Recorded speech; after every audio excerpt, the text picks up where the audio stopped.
సాయి భావన జనవరి 31. అంగవైకల్యం జీవిత పురోగమనానికి అవరోధం కానే కాదు. దైవానికి తాను ఏ పని ఎందుకు చేస్తున్నది స్పష్టంగా తెలుసు. ఆయన చేసే ప్రతి పనికి ఒక కారణం, ఒక ప్రయోజనం తప్పక ఉంటుంది. అది మానవ మాతృలమైన మనకు అంత సులభంగా అర్థం కాదు.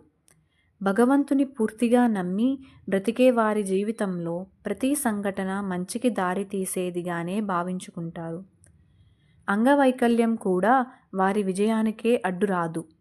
ఎందుకంటే భగవంతుడు సర్వశక్తిమంతుడు కదా. దైవాన్ని నమ్మిన వారిలో ఆ శక్తి ప్రసరిస్తుంది. సామాన్యంగా చెవిటివారు, మూగవారు ఏమీ చెయ్యలేరు అని మనం అనుకుంటాం. కానీ వారు మనం చెప్పే భగవంతుని లీలలు మన పెదవుల కదలికను బట్టి చక్కగా అర్థం చేసుకోగలరు. అంతేకాదు తాము తెలుసుకున్న ఆ కథల చేతుల సైగలతో తోటి మూగ చెవిటి వారికి తెలియచేయగలరు.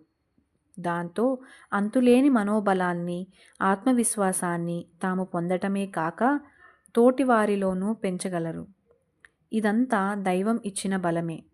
కనులు కనబడని పుట్టుగుడ్డివానికి చదివించి జ్ఞానవంతులను చేయగలిగే అక్షరాలను సృష్టించింది ఒక అంధుడే.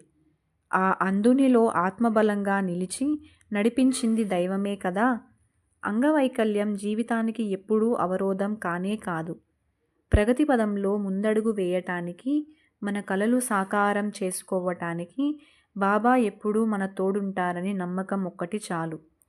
దైవబలం తోడైతే కుంటివాడు కొండనెక్కగలడు, అంగవైకల్యాన్ని అధిగమించి విజయం సాధించగలడు. శ్రీ సచ్చిదానంద సమర్థ సద్గురు సాయినాథ్ మహారాజ్ కీ జై.